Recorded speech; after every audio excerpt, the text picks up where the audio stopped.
तेरा ना वैसे को क्या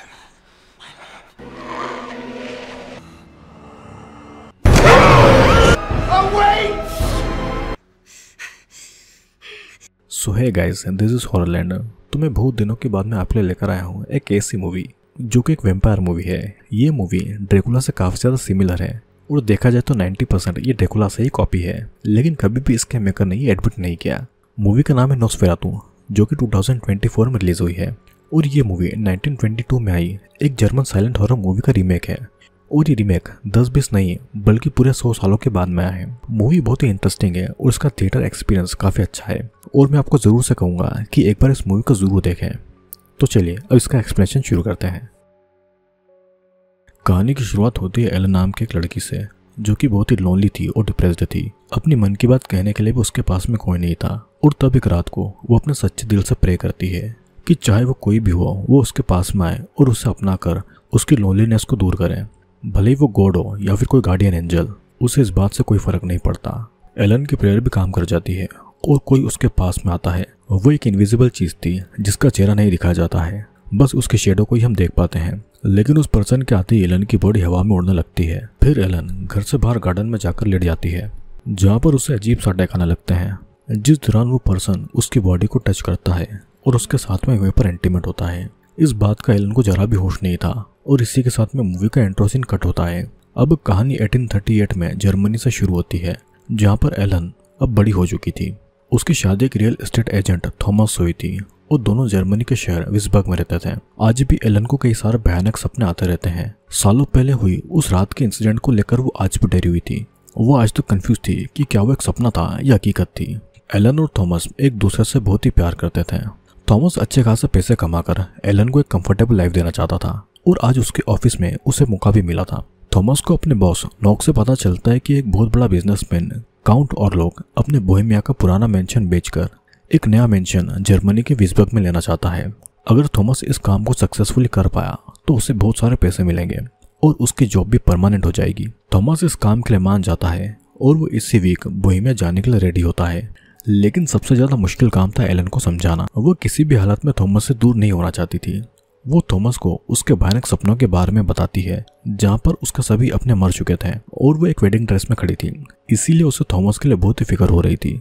लेकिन थॉमस को उनके अच्छे फ्यूचर के लिए काम तो करना ही था और वो एलन को भी अकेला नहीं छोड़ना चाहता था। इसीलिए अगले ही दिन वो एलन को लेकर अपने एक दोस्त फ्रेड के पास में जाता है, ताकि उसके वापस आने तक एलन फ्रेड की वाइफ एना और उनकी दोनों बेटियों के साथ में रहे और उसे अकेला जरा भी फील ना हो। जल्दी ही एलन फ्रेड की फैमिली के साथ में घुल मिल जाती है, लेकिन उसे अभी भी थॉमस से दूर होने का दुख हो रहा था। इसलिए वो रात को अपने लॉकेट के अंदर अपने बाल कट करके डाल देती है। अगले दिन जब थॉमस बोहेमिया के लिए निकलने वाला था तो वो उसे वही लॉकेट अपनी निशानी के तौर पर देती है। उसी रात को हम एक आदमी को देखते हैं जो कि नेकेड था। एक अंधेरे कमरे में कैंडल जलाकर वो किसी तरीके का रिचुअल कर रहा था और वो अपने किसी लॉर्ड को बुला रहा था। यहाँ पर कई घंटों की जर्नी के बाद में थॉमस बोहेमिया के एक विलेज तक आ जाता है, जहाँ के लोग डांस परफॉर्म कर रहे थे। लेकिन जब वो उन लोगों से और लोग के मेंशन का एड्रेस पूछता है तो सभी लोग ये सुनकर काफी डर जाते हैं और वे लोग उसे वहां पर जाने से मना करते हैं। थॉमस उनकी बातें नहीं मानता है, क्योंकि उसे तो काउंट और लोग के वहां पर जाना ही था, पर उसे रात भी बितानी थी। तो इसीलिए वो गांव के एक फैमिली के घर पर आकर रुक जाता है। उस फैमिली की एक औरत थॉमस को ऑरलॉक के पास नहीं जाने का एडवाइस देती है और उसे एक क्रॉस भी देती है। उसके मुताबिक ऑरलॉक बहुत ही बुरा है, लेकिन थॉमस उसकी बातों पर विश्वास नहीं करता है और सो जाता है। आधी रात को जब थॉमस की नींद खुलती है तो देखता है कि गांव के लोग एक बिना कपड़ों की लड़की को घोड़े पर बिठाकर जंगल में ग्रेव के पास में ले जा रहे हैं। फिर वो उस ग्रेव को खोलकर वहां पर मौजूद वैम्पायर के दिल में लकड़ी घुसाकर उसे जान से मार देते हैं। ये सब थॉमस गांव वालों के बीच में खड़े होकर देख रहा था, पर ये थॉमस का एक भयानक सपना था। और जब उसकी आंखें खुलती है तो वो अपने जूतों में जंगल की मिट्टी लगी हुई देखता है और उसे भी ये समझ नहीं आ रहा था कि क्या ये सपना था या हकीकत थी। अगली सुबह जब वो उस घर से निकलता है तो उसे बाहर एक भी गांव वाला नहीं दिखाई देता है और ना ही उसका घोड़ा वहां पर था। रातों रात ये पूरा गांव खाली हो चुका था। फिर थॉमस और लोग के मेंशन में जाने के लिए पैदल ही निकलता है। कई घंटों तक पैदल ही ट्रेवल करने के बाद में वो और लोग के मेंशन तक आ गया था और तब एक तांगा आकर उसके पास मुकता है। थॉमस उसमें बैठ जाता है और वो जल्दी और लोग के मेंशन तक पहुंचता है, जहाँ पर और लोग के खतरनाक कुत्ते थे। वहां पर पहुंचते ही थॉमस की तबीयत खराब होने लगती है। मतलब ये साफ था कि वो किसी गलत जगह पर आ गया है। किसी तरह वो खुद को संभालता है और मेंशन के अंदर जाता है वहां पर वो ऑरलॉक से मिलता है, लेकिन ऑरलॉक का चेहरा उसे नजर नहीं आ रहा था। ऊपर से ऑरलॉक उससे नाराज भी था क्योंकि थॉमस को आने में बहुत देर हो चुकी थी। जिसके बाद ऑरलॉक थॉमस को डिनर ऑफर करता है, साथ ही वो उसे वाइन भी पिलाता है। ऑरलॉक की आवाज बहुत ही डरावनी थी। How I look forward to retiring to your city. वो एक 6.5 फीट का बूढ़ा आदमी था जो कि काफी डरावना लग रहा था।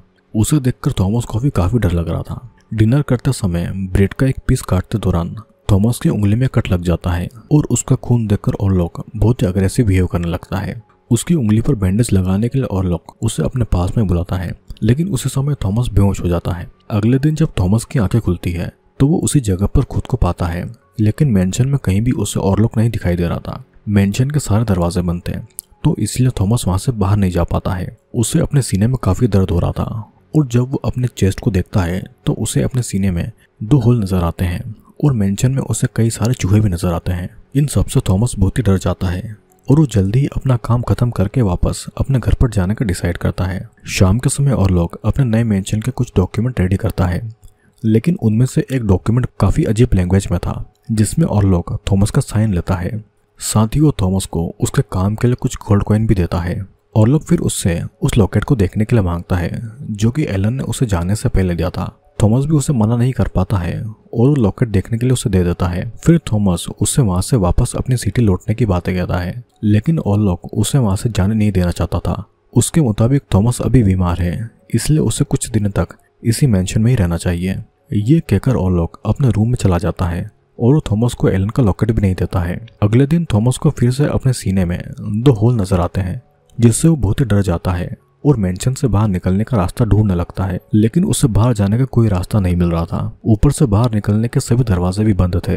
तभी उसे वहां के बेसमेंट में एक सीक्रेट रूम नजर आता है, जिसके अंदर जाने पर उसे कई सारे कॉफिन मिलते हैं। उनमें से एक कॉफिन को खोलने पर उसे ऑरलॉक की डेड बॉडी मिलती है, जिससे वो समझ जाता है कि ऑरलॉक कोई इंसान नहीं है। उसकी पूरी बॉडी सड़ी हुई थी और उसके आसपास चूहे घूम रहे थे। ये देखकर थॉमस वहां पर पड़े हुए एक हथियार को उठा लेता है। तब तक ऑरलॉक अपनी नींद से जाग चुका था और वो थॉमस के ऊपर हमला कर देता है। किसी तरह थॉमस उससे और उसके कुत्तों से बचकर बेसमेंट से बाहर आता है और वहां पर दरवाजे को लॉक कर देता है। तब ऑरलॉक कुछ मंत्र पढ़ने लगता है, जिससे कि थॉमस के साथ ही उससे इतनी दूर रहने वाली एलन भी पजेस्ड हो जाती है। एलन पजेस्ट होकर स्लीप वॉकिंग कर रही थी और थॉमस पजेस्ट होकर ऑरलॉक के बेसमेंट से बाहर निकलता है। फिर उसे वो खुद का ब्लड पीने को देता है। इसी दौरान उसे एक पल के लिए अपने सामने एलन नेकेड पजेस्ट हालत में दिखाई देती है। यहाँ पर हमें पता चलता है कि ऑरलॉक एक वैम्पायर है। उसने अपनी वाइन में कुछ मिला दिया था, जिससे कि थॉमस बेहोश हो गया था और हर रात इसी तरीके से थॉमस का खून पी रहा था। तभी थॉमस के सीने पर 2 दांतों के निशान बने हुए थे। गांव में भी उस रात को थॉमस ने वो सपना नहीं बल्कि हकीकत देखी थी, इसीलिए उसके जूतों में वो मिट्टी लगी हुई थी। शायद उस रात को गांव वाले ऑरलॉक जैसे किसी वैम्पायर को मारना चाहते थे, जिसके बाद ऑरलॉक ने शायद पूरे गांव वालों को खत्म कर दिया होगा और इसीलिए अगले दिन गांव में एक भी इंसान नहीं मौजूद था और एक पल में पूरा गांव कैसे गायब हो जाएगा। काउंट ऑरलॉक जैसे और भी कई सारे वैम्पायर जरूर होंगे, क्योंकि मेंशन के बेसमेंट में हमने और भी कई सारे कॉफिन्स को देखा था। अब एनीवेज अगले दिन फ्रेड डॉक्टर रॉबर्ट को एलन के ट्रीटमेंट करने के लिए बुलाता है। तब एलन नींद में बड़बड़ा रही थी कि वो उसके पास आ रहा है। उन्हें एलन की प्रॉब्लम का पता तो नहीं चलता है, लेकिन रॉबर्ट एलन को क्लोरोफॉर्म देकर सुला देता है और वो फ्रेड को एडवाइस देता है कि वो एलन को बेड से बांध कर रखे ताकि वो स्लीप वॉकिंग न करे। वहीं पर थॉमस की जब आंखें खुलती है तो ऑरलॉक के कुत्ते उसके पीछे पड़ चुके थे, जिनसे बचकर वो खिड़की के बाहर खड़ा हो जाता है। तभी उसका बैलेंस बिगड़ता है और वो मेंशन के पास वाली नदी में गिर जाता है। अब थॉमस इतने दिनों से मेंशन में गया था और उसकी कोई खबर नहीं थी। एलन बहुत ही टेंशन में थी। फ्रेड ने भी थॉमस के बारे में पता लगाने की कोशिश की थी, लेकिन कोई फायदा नहीं हुआ था। एना और फ्रेड एलन के बारे में बातें कर रहे थे कि तभी एलन को अजीब तरीके से अटैक आने लगते हैं, जैसे कि वो पजेस्ट हो गई हो। इधर हम मेंटल हॉस्पिटल में थॉमस के बॉस नॉक को देखते हैं, जो कि अचानक से अजीब बिहेव कर रहा था और इसलिए उसे कुछ दिनों के लिए मेंटल हॉस्पिटल में रखा गया था। लेकिन वहां भी नॉक का बिहेवियर नॉर्मल नहीं था, उल्टा वो चूहों और चिड़िया को कच्चा ही खा रहा था। साथ ही वो ठीक एलन के जैसे किसी मास्टर के आने की बातें कह रहा था। डॉक्टर रॉबर्ट को एलन और नॉक की प्रॉब्लम सेम लग रही थी और उसे भी समझ नहीं आ रहा था कि आखिर ऐसा कैसे हो सकता है। अचानक से नॉक रॉबर्ट के ऊपर हमला कर देता है, लेकिन किसी तरह रॉबर्ट की जान बच जाती है। इधर एलन को लगातार अटैक आ रहे थे। वो बहुत ही कम समय के लिए नॉर्मल रहती थी और इसीलिए फ्रेड ने उसे बेड से बांध कर रख दिया था। फिर अगले दिन एक लेडी को थॉमस नदी के पास में मिलता है, जिससे वो चर्च लेकर आ जाती है। चर्च वाले समझ चुके थे कि थॉमस ऑरलॉक के वहां से बचकर निकला है और जल्दी ही ऑरलॉक उसके पास पहुंच जाएगा। इसीलिए वे लोग उसके ऊपर एक रिचुअल करते हैं, जिससे कि थॉमस ऑरलॉक के पोजीशन से बाहर आता है। चर्च की नन थॉमस को वहीं पर रहने के लिए कहती है, क्योंकि चर्च में कोई भी बुरी शक्ति नहीं आ सकती है। उससे पता था कि ऑरलॉक एलन के पास में जाने वाला है और उसे अपनी पत्नी को किसी भी तरीके से बचाना होगा। वहीं पर ऑरलॉक खुद को अपने कॉफिन में बंद कर लेता है और उसके कॉफिन को एक शिप से विज़बर्ग ले जाया जा रहा था। शिप के लोगों को कोई आइडिया नहीं था कि उनके शिप में एक वेम्पायर भी ट्रेवल कर रहा है और उसके साथ में चूहे थे जो कि प्लेग की बीमारी को फैला रहे थे, जिसके कुछ ही देर के बाद में शिप के सभी लोग एक एक करके प्लेग की बीमारी से मारे जा रहे थे। अगले दिन फ्रेड और रॉबर्ट विलियम नाम के एक फेमस प्रोफेसर को अपने घर पर लाते हैं ताकि एलन की बीमारी को समझ पाए। उसे देखकर विलियम समझ जाता है कि एना किसी वेम्पायर के पोजीशन में है। एलन उन्हें अपने भयानक सपनों के बारे में बताती है और यहाँ पर हमें पता चलता है कि एलन को ये अटैक कुछ साल पहले से आ रहे हैं। उसी रात को फिर से एलन पोजीशन की हालत में आ जाती है। उसकी फीमेल साइकिल कई दिनों से बहुत ज्यादा बढ़ गई थी। ऊपर से जब विलियम एक नीडल को एलन के हाथ में घुसा देता है तो उसे जरा भी दर्द नहीं होता है। अचानक एलन फिर से किसी के आने की बातें कहने लगती है। उसको अजीब अजीब अटैक आने लगते हैं और किसी तरह वे लोग उसे संभालते हैं, लेकिन एलन को कंट्रोल करना बहुत ज्यादा मुश्किल हो रहा था। इसीलिए विलियम एना को एलन के साथ में सोने के लिए कहता है। इधर शिप का कैप्टन शिप पर मारे गए लोगों की डेड बॉडी को पानी में फेंक रहा था ताकि प्लेग शिप में न फैले। और फिर जब शिप का एक वर्कर बेसमेंट में जाता है तो उसे ऑरलॉक के कॉफिन से अजीब अजीब आवाजें सुनाई देती है। जब वो कॉफिन को खोलता है तो उसे वहां पर ऑरलॉक नहीं मिलता है। उसके कॉफिन में बहुत सारे चूहे थे। अचानक से ऑरलॉक पीछे से आकर उसके ऊपर हमला करता है और उसके गले में काटकर उसका खून पीने लगता है। इधर नॉक भी अब हॉस्पिटल के एक स्टाफ को काटकर उसका कच्चा मांस खा लेता है और उसे जान से मारकर हॉस्पिटल से भाग चुका था। थॉमस भी कई दिनों तक ट्रेवल करके एलन तक पहुंच चुका था, लेकिन वो काफी ज्यादा बीमार था।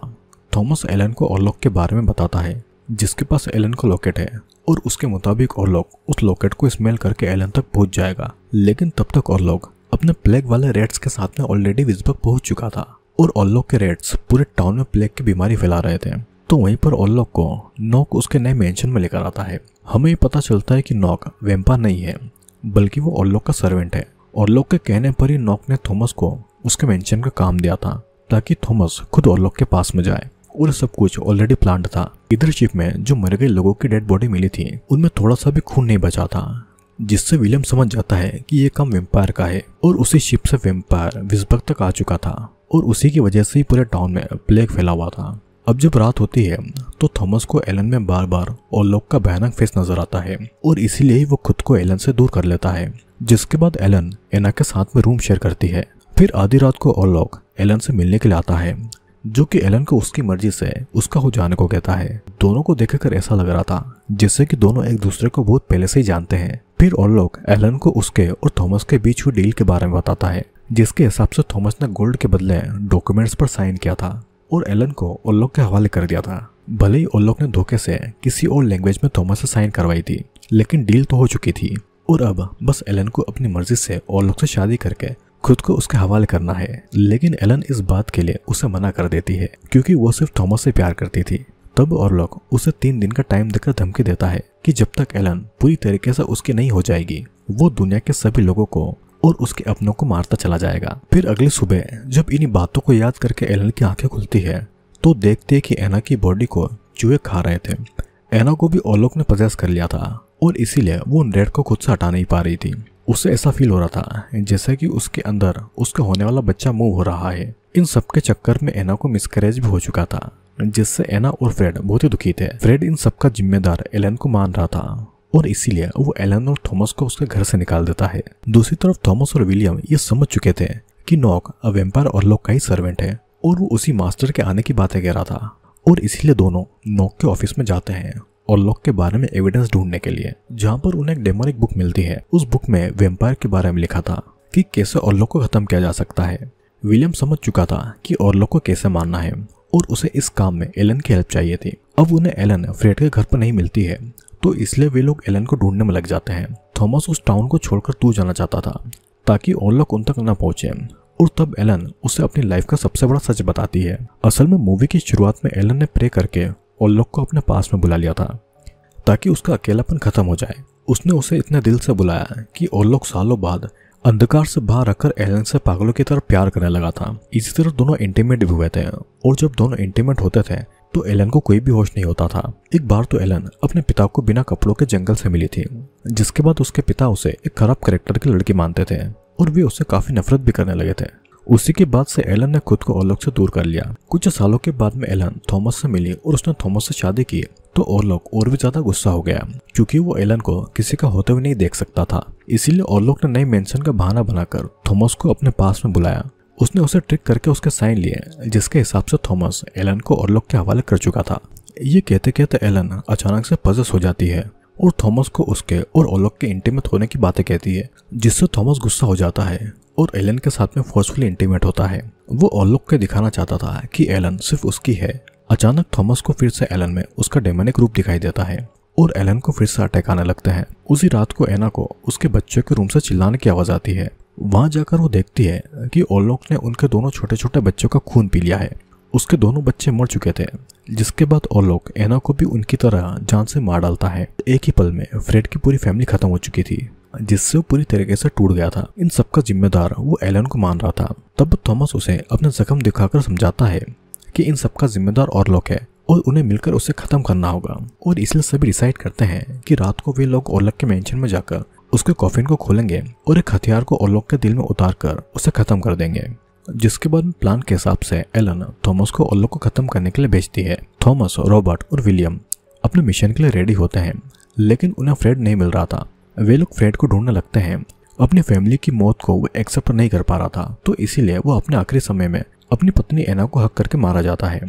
जिसके बाद वे लोग उन सभी डेड बॉडी को जला देते हैं ताकि प्लेग और न फैले। फिर वे लोग ओरलॉक का मेंशन जला देते हैं। वहां पर उन्हें कॉफिन मिल जाता है।